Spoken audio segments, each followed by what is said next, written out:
श्रीमहागणाधिपतये नमः। शिवं शान्तं जगन्नाथं लोकानुग्रहकारणं शिवमेकं परं वन्दे शिकाराय नमो नमः। శివాయ గురవే నమః. భక్తిరాగం ప్రేక్షకులందరికీ కూడా శుభాశీస్సుల్ని అందజేస్తూ మనకి ఈ కార్తీక మాసం చాలా పవిత్రమైనటువంటి మాసం, అత్యంత శక్తివంతమైనటువంటి మాసం. మనందరికీ కూడా సంవత్సరం మొత్తంలో భక్తికి సంబంధించినటువంటి మాసం ఏదైనా మనం చెప్పాలి అని అంటే తప్పకుండా కార్తీక మాసం గురించే మనం మాట్లాడుకుంటాం. ఎందుకంటే శుభకార్యములు జరగడానికైనా, మన ఇంట్లో ఏదైనా ఒక పూజాది కార్యక్రమములు జరుపుకోవాలన్నా, సంవత్సరం అంతా మంచి రోజులు అయినప్పటికీ కూడాను మనం ప్రత్యేకంగా తీసుకునేటటువంటి మాసం మాత్రం మన కార్తీక మాసమే. అందులో మనం లింగార్చనలు, సత్యనారాయణ వ్రతములు, ఏదైనా హోమాదులు, ఏదైనా కార్తీక వన సమారాధనలు, భోజనములు జరుపుకోవడానికి ఇది చాలా పుణ్యప్రదమైనటువంటి మాసం. ఈ మాసంలో చాలా రహస్యమైనటువంటి విషయం ఏమున్నది అంటే, కార్తీక మాసంలో వచ్చేటటువంటి శ్రవణ నక్షత్రమునకు చాలా పెద్ద ప్రాధాన్యత ఉన్నది అని కార్తీక పురాణం చెప్తూ ఉన్నది. శ్రవణ నక్షత్రంతో కూడినటువంటి రోజును కోటి సోమవారము అని పిలుస్తారు. ఆ రోజు మనం ఏ పని చేసినా కూడా కోటి రెట్లు ఫలితాన్ని ఇచ్చేటటువంటి మాసం.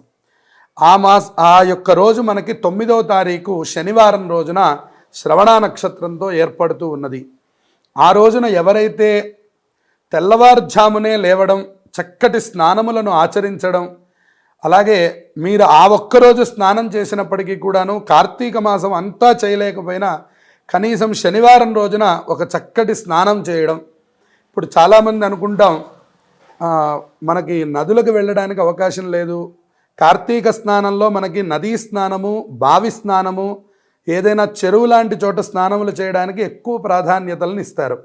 సరే, ఇప్పుడు ఆ అవకాశాలన్నీ మనకి కాలక్రమంలో మనకి లేవు, లుప్తమైపోయినాయి అనుకున్నప్పుడు కనీసం బహిర్గతంగా స్నానం చేయమంటున్నాడు. బాత్రూంలో స్నానం చేయడం కంటే కూడా బయట వైపుగా కనుక స్నానం చేసి కొద్దిగా గంగా ప్రార్థన చేసి, ఈ నీళ్ళనే గంగా స్వరూపంగా భావన చేసి, గంగే చ యమునే చైవ గోదావరి సరస్వతి నర్మదే సింధు కావేరి జలేస్మిన్ సన్నిధిం కురు అని ఆ యొక్క నదులన్నింటినీ కూడా స్మరించి ఆ నీళ్ళల్లో ఆ దేవతలందరినీ కూడా పిలుచుకొని గంగా గంగా అనే స్నానం కనుక చేసినట్లయితే నిజమైనటువంటి గంగా స్నాన ఫలం లభిస్తుంది.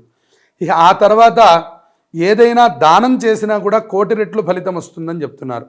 అందుకని ఉసిరిక పళ్ళ మీద దీపం పెట్టి, కుంభవత్తిని పెట్టి నేతిలో తడిపి, ఉసిరిక పండుని పైన ఉన్నటువంటి చెక్కుని చెక్కి చక్కగా దాని మీద నిలబడేటట్టుగా ఒక నేతిలో ముంచినటువంటి ఒత్తిని పెట్టి దాన్ని వెలిగించి అది పట్టుకొని శివాలయం చుట్టూ ఒక్కసారి ప్రదక్షిణం చేసి దాన్ని దక్షిణాసహితంగా ఒక బ్రాహ్మడికి దానం చేసినట్లయితే చక్కటి ఫలితాలు మనందరికీ లభిస్తాయి. ఇక రెండవది, దీపదానం మనం ఇచ్చినప్పుడు ఆ దీపం వల్ల అజ్ఞానం తొలగిపోతుంది, చక్కటి ఉత్సాహవంతమైనటువంటి జీవనం లభిస్తుంది. ఇక రెండవ విషయం, మనం వస్త్రదానం చేయడం, అలాగే స్వయం పాకాదుల్ని దానం చేయడం, వీటి ద్వారా కూడా చాలా మంచి ఫలితాలు లభిస్తాయి. ఎవరైతే వస్త్రమును దానం ఇచ్చారో వాళ్ళకి జీవితంలో అనుకున్నటువంటి కోరికలన్నీ కూడా నెరవేరుతాయి వస్త్రదానం వల్ల. అలాగే స్వయం పాకం దానం ఇస్తే అన్నపానాదులకి లోటు లేనటువంటి జీవనాన్ని పరమేశ్వరుడు మనందరికీ ఇస్తాడు. ఇక ఏదైనా ఒక విష్ణుమూర్తి సంబంధమైనటువంటి దేవాలయానికి వెళ్ళడం, ఉదాహరణకు వెంకటేశ్వర స్వామి ఆలయం, రామాలయం కానీ, లేదా ఏదైనా ఒక విష్ణువాలయానికి గనక వెళ్ళి తులసిమాలని గనక సమర్పిస్తే మన సర్వ పాపములు కూడా తొలగిపోతాయి. విష్ణుమూర్తి యొక్క పరిపూర్ణమైన అనుగ్రహం కలుగుతుంది. గృహస్థుడికి విష్ణుమూర్తి అనుగ్రహం చాలా అవసరం. ఎవరైతే ఫ్యామిలీతో జీవనం చేస్తున్నారో వాళ్ళందరికీ విష్ణుమూర్తి అనుగ్రహం ఉండాలి. అప్పుడే వాళ్ళు ధనాన్ని సంపాదించుకోగలుగుతారు, భార్యాభర్తలు అన్యోన్యంగా జీవించగలుగుతారు. కనుక విష్ణుమూర్తి ఆలయాన్ని పగలపూట దర్శనం చేయండి. సాయంకాలం పూట శివ సంబంధమైనటువంటి ఆలయాల్ని దర్శనం చేయండి. దీని ద్వారా ఈ యొక్క కార్తీక శ్రవణ నక్షత్రం కోటి సోమవారం అంటాం, శనివారం వచ్చింది 9వ తారీఖు. ఆ రోజున మీరు అత్యద్భుతమైనటువంటి ఫలితాలను పొందుతారు. ఒకవేళ ఇబ్బందులు కలుగుతున్నాయి, మేము కార్తీక పౌర్ణమికి ఊళ్ళో ఉండట్లేదు అని అనుకున్నటువంటి వాళ్ళకు కూడా ఈ రోజునే తెల్లవారుజామునే దీపాలు వెలిగించుకొని తులసికోట దగ్గర ఆ దీపదానములు జరిపించుకోవచ్చు, చక్కటి స్నానం ఆచరించవచ్చు, దాన ధర్మాలు చేయవచ్చు. ఆ రోజు చేసుకునే ఏ పని అయినప్పటికీ కూడాను కోటి రెట్లు ఫలితం వస్తుంది. అది పుణ్యమైన పాపమైన. అందుకని గమనించి ఈ రోజుని పుణ్యప్రదంగానే భక్తులందరూ సద్వినియోగం చేసుకోవాలి అని మీ అందరికీ తెలియజేస్తూ స్వస్తి.